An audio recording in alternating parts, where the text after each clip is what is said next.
Good day, everyone. Welcome to our second lesson. As mentioned in the first lesson, our concentration for the history of language teaching is taken from this text, and specifically in Unit 1, the very first chapter. What did we do in the first lesson?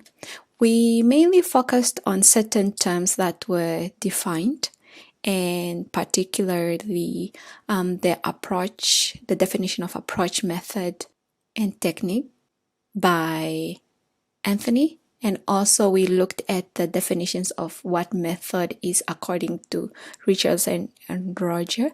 And method, according to this gentleman, is divided into three components: approach, design, and procedure. We also had a chance to look at the reasons why we are learning the history of language teaching. And finally, we looked at some of the approaches/methods and their characteristics. And those three approaches and methods were grammar translation approach, direct method, and reform movement.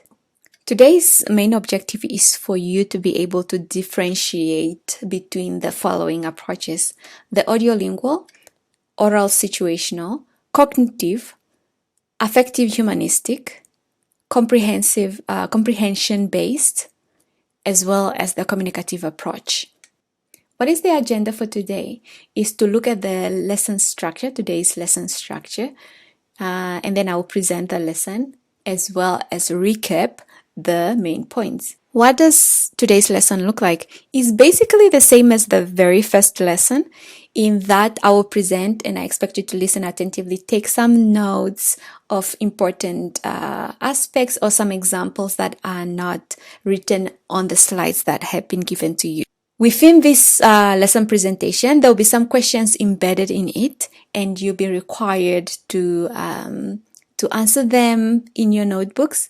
It is at the later stage when all the lessons that have been presented that you will get a link on Moodle, in which you will then enter or write your correct answers.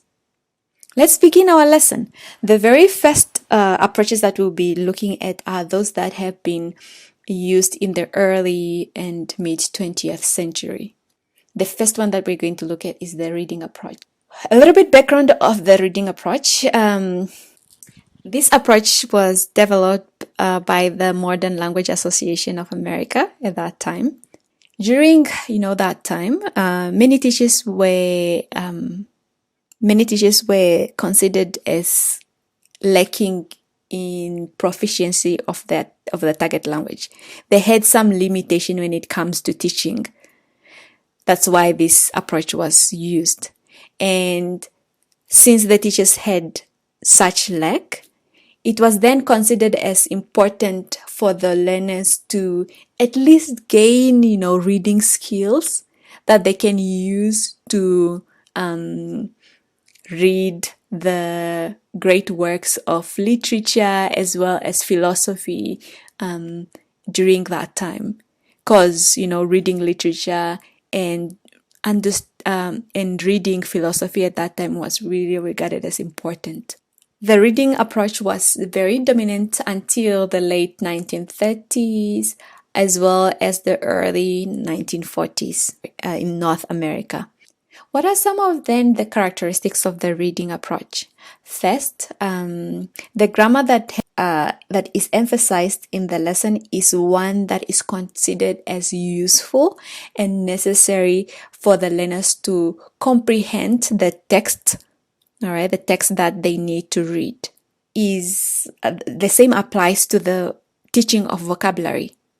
All right, the aspects that are taught are ones that are considered as useful, and they are frequently used in the reading comprehension. It is at the later stage that then the vocabulary is expanded. Since translation is considered as important in this approach, it is then allowed to happen in the classroom. So emphasis is only on reading comprehension. When it comes to the presentation of the material, or having the learners discuss the material, or having the teacher check the understanding of the learners, these practices are done in the native language of the learner. All right, so they don't really need to discuss in the target language. The presentation does not need to happen in the target language. And also, to see if the learners understood, it doesn't have to happen in the target language, but rather in the mother tongue of the learners. With that, it's really not necessary for the teacher to have high proficiency in the target language, because there's a lot of translation allowed and the usage of mother tongue in the lesson. Now, moving on to the next approach, which is the audiolingual approach. This approach was informed by the Reform movement. I wonder if you remember what the Reform movement is. I'll give you a second to think about that. Yes, the Reform movement is one that, has the characteristics of having to use the phonetics in the language teaching as well as the language learning. And the teachers need to be very proficient in the usage of phonetics in the lesson, because they need to present that to the learners. There's also the use of the IPA chart. I hope you remember that. The audiolingual approach was basically popular in the US, and the counterpart of the audiolingual approach was oral-situational approach, which was famous in Britain. All right, when audiolingual was used in the States, in Britain, they use the oral-situational approach. The oral-situational approach we'll look at next. What are some of the characteristics of the audiolingual approach? At the very beginning of the lesson, when the teacher comes into the classroom, the teacher presents dialogues. All right, they use dialogues in their lessons. And what the learners are expected to do is now to memorize these dialogues as well as imitate them, mimic them. All right, because it is based on this foundational belief that language learning is basically habit formation. And for a habit to form, it needs to be memorized, it needs to be repeated over and over. So that's basically, the framework, the foundation of this approach. When it comes to materials that are being used in the lesson, they are usually systematically and purposefully created in such a way that certain grammatical structures that the teachers want the learners to acquire is presented in those materials that the learners will be exposed to. When it comes to grammar rule learning, it happens. I hope you remember what that inductively means. It means that the learners are not exposed to certain rules first before they start looking at the dialogue. No, they just learn the grammar as they read these dialogues that are presented to them. All right, so it's planned exposure. That is it's purposefully created in a certain order, and the learners learn those grammatical rules that have been created purposefully by the teacher. When it comes to the skills that are being used, this is audiolingual. It has something to do with orals. The oral skills are emphasized first. It is then at the later stage that the concentration is placed on now reading and writing. From the very beginning of the lesson, when it comes to teaching and learning the language, correct pronunciation is emphasized. It's, the learners are made to know and be aware that pronunciation needs to be done correctly. When it comes to vocabulary learning, the teacher has a lot of control and limitation on what vocabulary is used in the classroom. It's only the vocabulary that is deemed important and useful that is exposed to the learners at the very beginning. Since, correct pronunciation is expected in this lesson, learners making errors, it's really not tolerated, all right? It's never overlooked. So the learners' errors are corrected right there and then from the very beginning. We mentioned that the teachers have so much control on the structures that the learners learn in grammar and vocabulary, right? We mentioned that earlier.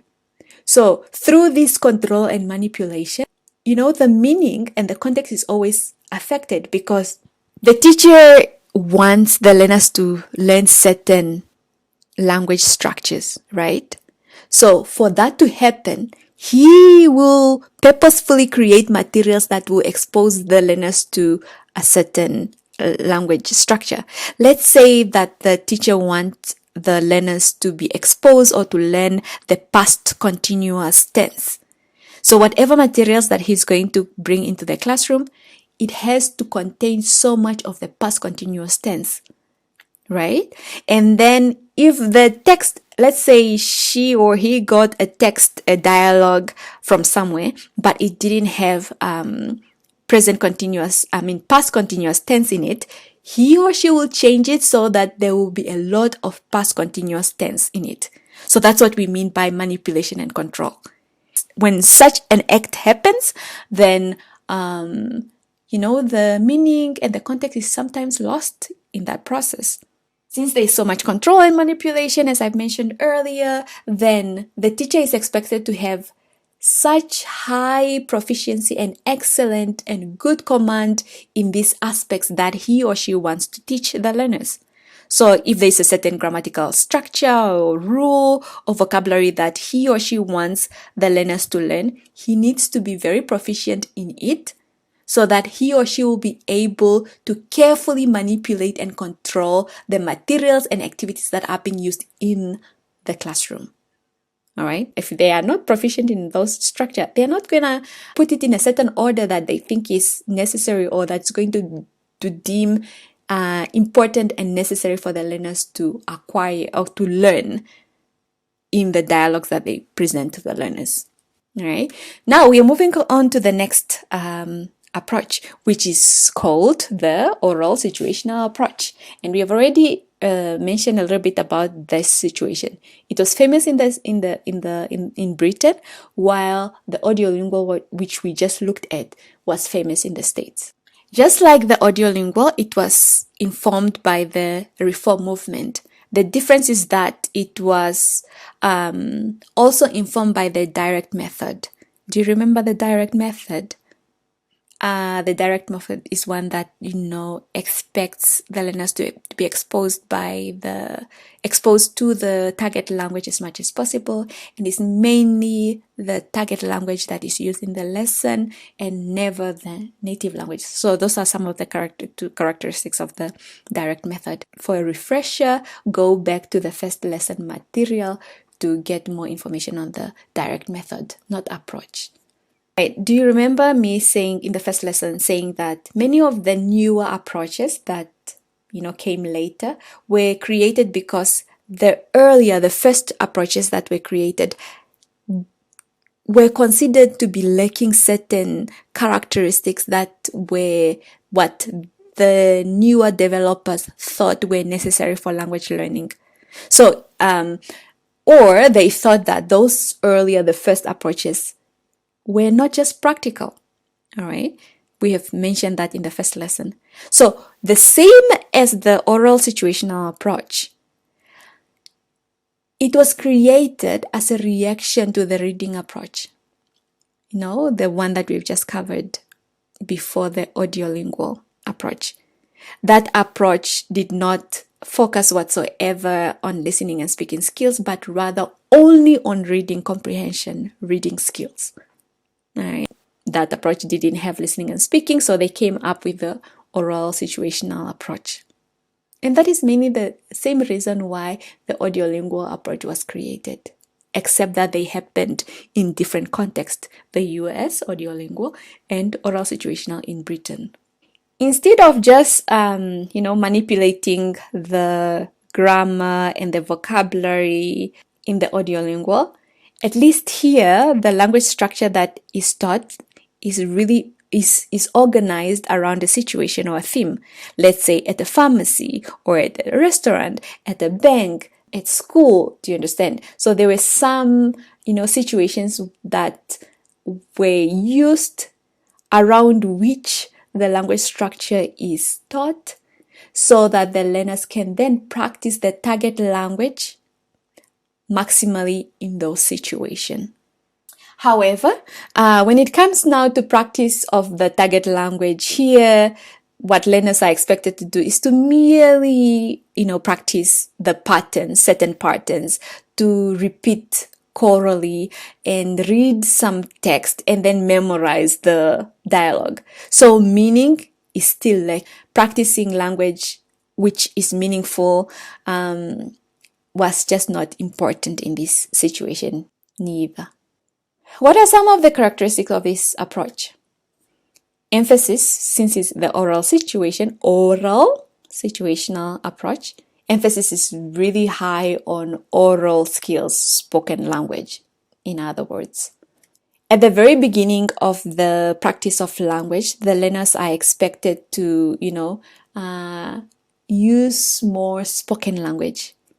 All right, so they need to practice the learning materials orally.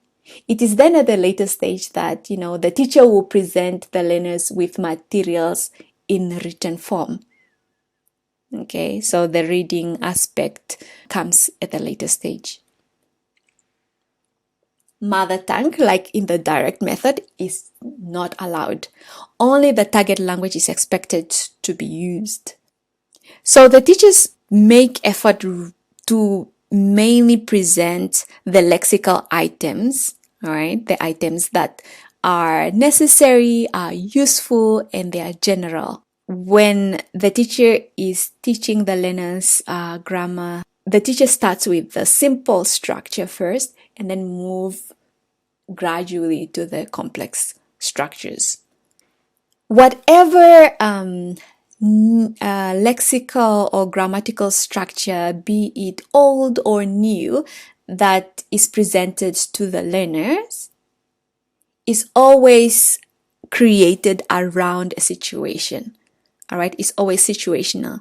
And this is different from the audiolingual in that audiolingual did not have any context or situation whatsoever, but oral situation approach does.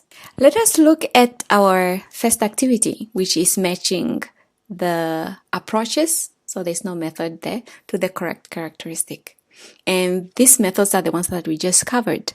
The approaches that we just covered are the reading comprehension approach, the audiolingual approach, and the oral situational approach. And the characteristics that we need to match them to the approach are, the first one is oral skills are more and firstly emphasized, and other skills are concentrated on later in the class. Learners are expected to rote learn dialogues instead of meaningfully learning them or use them situationally. The second characteristic, importance is placed on oral skills first and then other skills later. Learners are expected to use the structure in particular circumstances. The third characteristic is teachers focus on the vocabulary and grammar that is regarded as necessary for learners to understand a written text.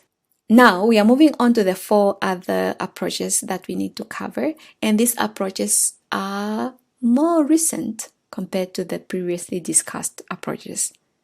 These approaches were created and used around the final quarter of the 20th century, and that is to mean that they were used in the last 3 to 4 years of the 20th century. And then these approaches were, went on being used into the 21st century. The more recent approach that we're going to look at is the cognitive approach. The approach, as we have mentioned, approaches are always created as a reaction to the previously created approaches that were regarded as impractical or lacking in some ways. So in this case, the cognitive approach is a reaction to the audiolingual approach. And the audiolingual approach is one that, adapted the behaviorism characteristic. And when it comes to behaviorism, it's more like, habit formation, repetition of, language over and over so that it can be learned. All right. So that is the characteristic of the audiolingual. And the cognitive approach creators didn't think that behaviorism was a way to learn a language. This approach was influenced by the cognitive approach as well as the Chomskyan linguistic. What are those, if you may ask? The cognitive approach believes that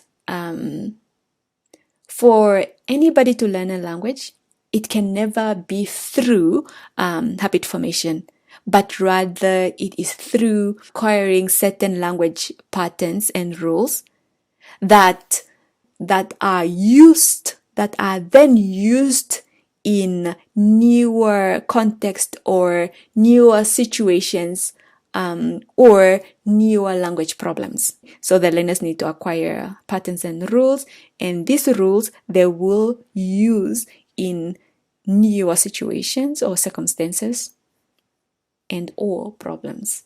When it comes to the Chomskyan linguists, they believe that language learning to happen, what the learners need is an exposure to a lot of rules, and these rules are meaningful, and through this meaningful exposure the learners will then, as they are exposed to these many rules, they will then hypothesize what these rules mean. They will test out the rules, and then they will also infer the rules, and through such process then the learners will learn a language. They will be able to acquire a language rather than just through habit formation.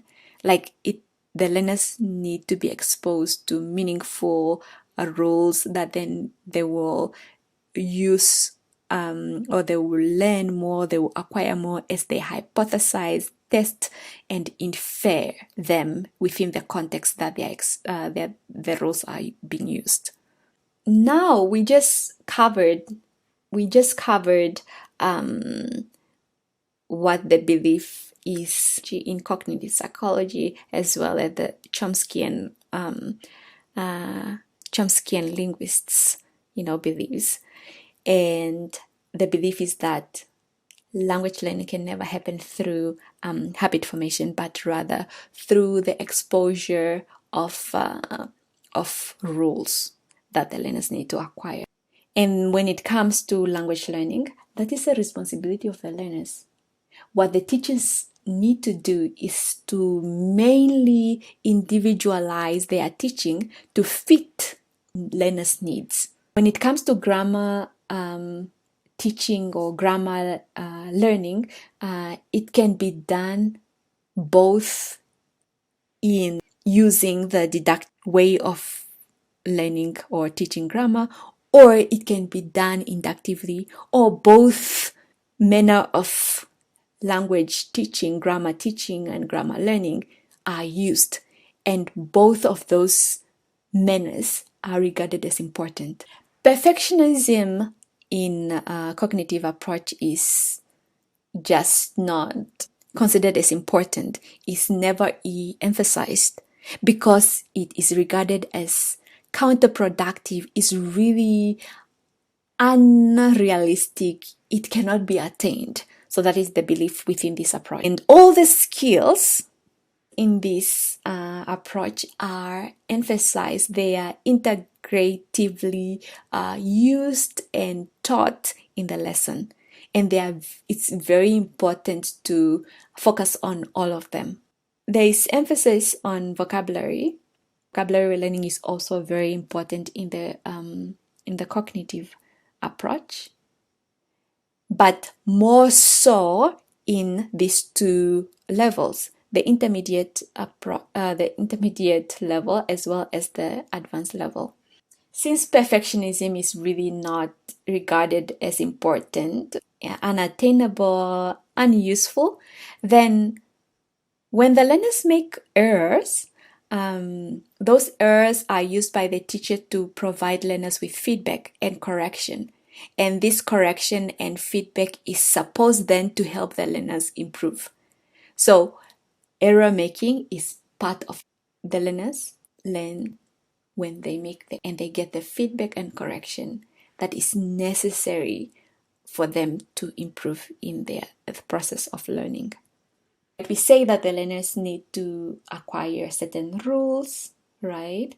So the teachers are then expected to really be very proficient, have a good command of the target language, and they also need to be capable to analyze the target language as well. Moving on to the next approach, which is the affective-humanistic approach.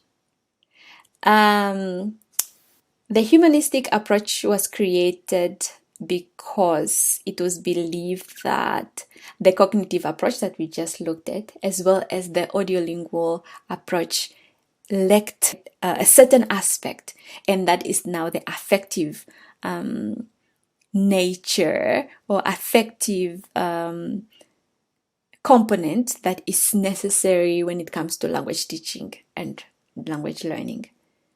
Some of the main consideration for this approach is really to have an amazing learning environment that has positive and good social interaction among the teacher and the learners, as well as amongst the learners themselves. Human interaction and the emotions that are involved in that interaction are deemed as important.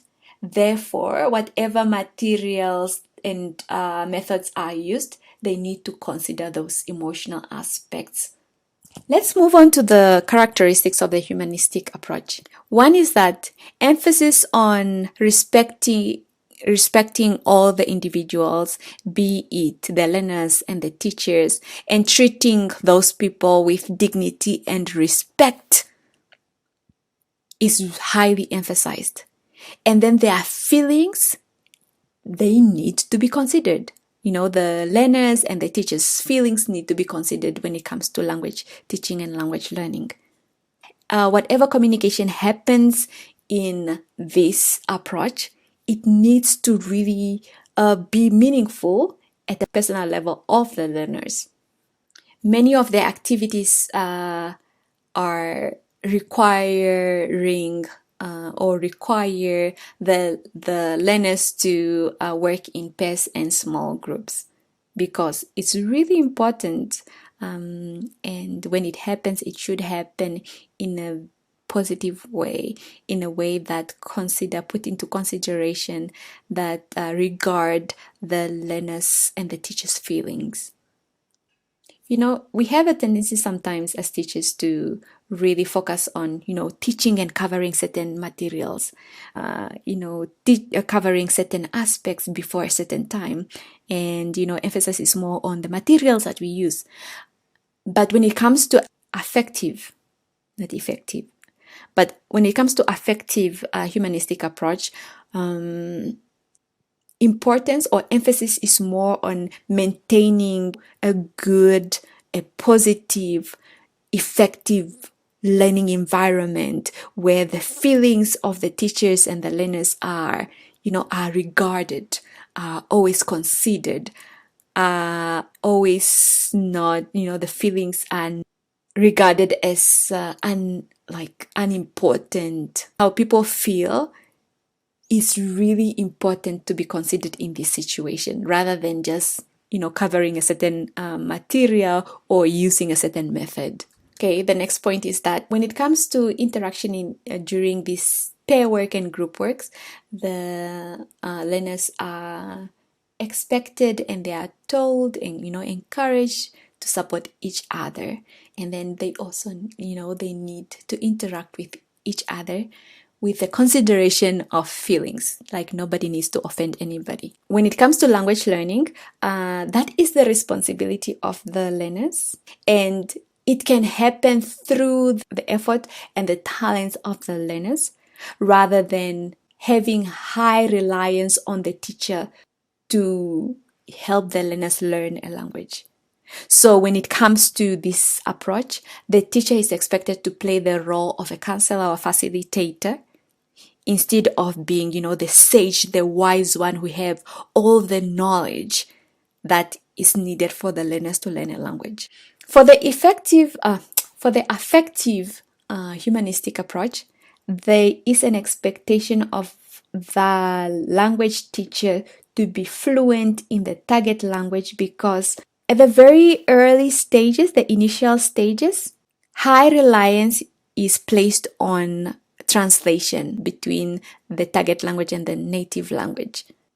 It is only at the later stage, as time passes, bit by bit, that the teacher will then lessen the reliance on translation. Now let's look at the comprehension-based approach. In this approach, it is believed that how the learners acquire the first language is basically the same as how the learners learn a second language. Now that is to say, at the very beginning stages, the learners need to first be exposed immensely. They need to be exposed. They need to get a lot of input of the target language, and they need to understand it before they can produce it. You know how the kids learn the language? Little kids learn their first language. At first, they don't need to produce any language. They just hear and they listen as the adults talk to them, right? And when they start understanding, it's later then that they will start using the language, right? It's exposure first, a lot of exposure to the target language that is needed, and the learners need to understand it before they can start producing it. They can start saying it or writing it. This approach is influenced by the natural approach that is created by Krashen and Terrell. Let's look at the characteristics of the comprehensive-based approach. It is believed that in good condition, in the right circumstances, the learners need to practice listening comprehension. They need to be exposed to a lot of, oral in the sense of like listening. They need to do a lot of listening. And through this process of constant and immense listening and understanding, comprehending, they then get a chance to improve their other skills, such as speaking, reading, and writing. And this process happens automatically over time. In the comprehensive-based approach, the very early stages are called the silent period, whereby the learners are exposed to comprehensive speeches, comprehensive input, meaningful input, and like that is the main practice, like exposure. And then if they need to respond to any question or any command, they can use the nonverbal communication. When they have been exposed to adequate comprehensible input, it is then that they can start using the language in terms of producing it. When it comes to language production, it only happens when the learners feel comfortable and feel ready to do this production. And when oral production is always put off until that the learners are feeling comfortable and feeling ready to use it, is regarded as very necessary for the learners then to improve their pronunciation during that silent period. And they will start producing the language better when they feel that they are ready to speak that language. When it comes to teaching now the language, whatever materials that the teachers uses in the classroom, it should be at the difficulty level should be just one level beyond what the learners are capable of of understanding. So this is now where the input plus one, I don't know if you have seen that, like input plus one, that is the notion of whatever materials that you bring to the lesson, it should be just one level difficult or one level above the proficiency of the learners. When the learners are learning rules, it's really not for them to acquire the language, all right? It's not necessarily to acquire the language as it has been, claimed in the cognitive approach, but rather when the teachers ask the learners to concentrate on certain rules, it's mainly to help them be aware of what they are doing, but there is no guarantee that when they are focusing on these rules, they will acquire the language or start using those rules spontaneously. No, it's not guaranteed. When the learners make errors in the lesson, the teacher does not necessarily need to correct those errors unless the errors are impeding the communication. That is to say, errors that are corrected are the ones that are going to stop communication from happening. Because when the errors are made and nobody understands each other, then that is a problem in this approach.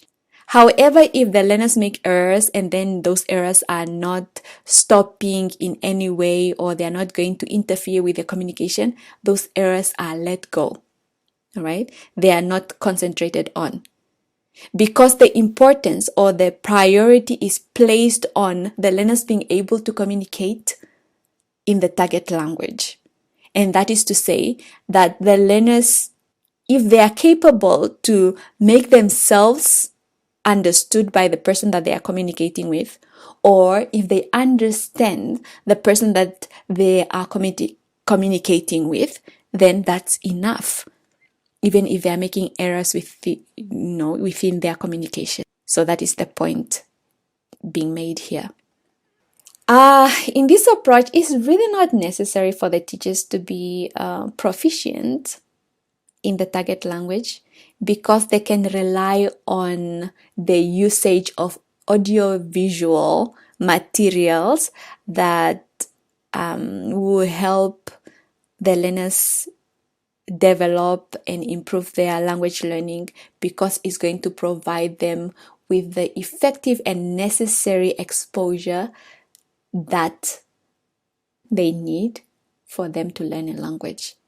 In other words, if the teacher is not proficient, he or she can use the audiovisual materials that the learners can, use either online, in class, or in a lab, assist them in the target language. And these online, in-class, or lab materials, audiovisual materials, give, the learners the necessary, the appropriate, the effective exposure or input, in other words, that is deemed important for the learners to improve their language learning. Now, let's look at our last approach, which is the communicative approach. This approach is stemmed from or developed from the belief that language is a meaning-based system for communication. It is the guiding force for many of the, the teaching design and procedures, if we are to consider now the terminologies by Richards and Rogers.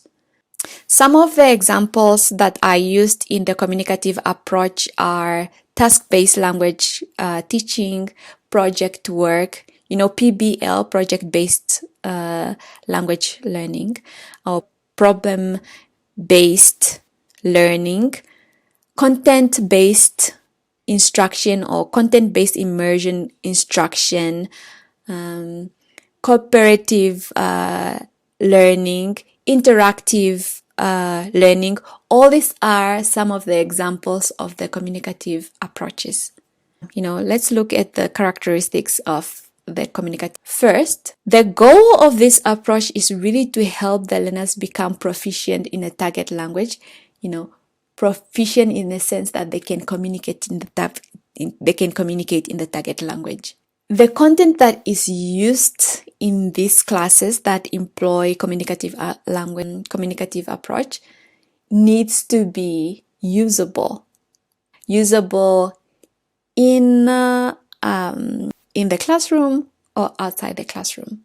In some of the classrooms that employ communicative approach, the content that is covered in the lesson is both situation related, that is to say now, it can be focusing on academic or job or career. At the same time, the learners will also cover language structures of the target language.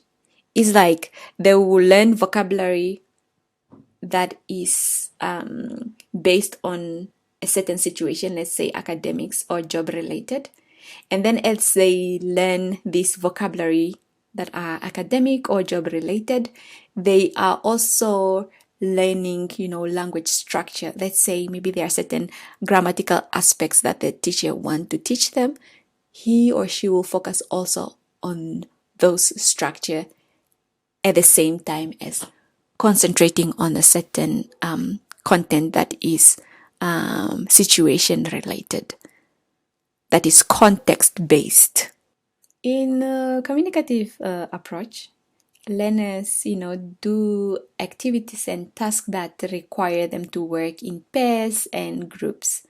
And when they do this, it is considered as really a good chance for the learners to use the language, to share information, to negotiate meaning with each other. And when they do that, such practice helps them to learn a language.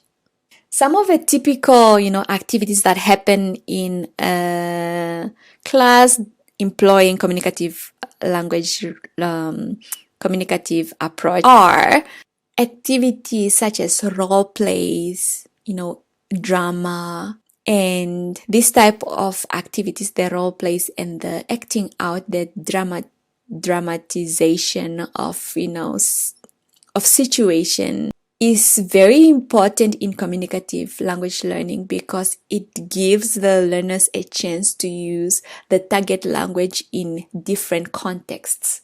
Remember that the aim is for the learners to be exposed to usable language as well as being able to communicate in different contexts. So when they do role plays, these role plays and dramas will simulate the real life situation, the situations that happen outside the classroom. And when these different contexts are brought into the classroom through role play and drama, it gives then the learners a chance to use the target language in different situations. Such practice then, is believed to prepare the learners to then use the language outside the classroom in real life situations. The types of materials that are used in the classrooms are those that are considered as authentic. What do we mean by authentic exactly? Authentic materials are materials that are used or that are from or that are created for the real life situation outside the classroom, what's really happening in the world, right? And these are now opposed to pedagogy materials that are created for the purpose of learning a language. Do you remember when we were talking about how, the teacher really manipulate and control the activities and the dialogues that the learners use in audiolingual approach? Do you remember that? Those are the types of materials that now are going to be considered as created for pedagogy purpose, for mainly learning a language. But then when it comes to communicative language learning, the learners need to be exposed, they need to use authentic materials. Examples of authentic materials are, let's say, a clip from a news broadcast, a podcast addressing a certain topic or current event, such as coronavirus that is happening right now. Or it could be a pamphlet from a tourism firm. It could be a newspaper, all right? It could be a magazine. It could practically be anything that is using the target language and is used in the real world. All right, so those are the authentic materials, and they are expected to be used in the lesson or a classroom that is adapting the communicative approach.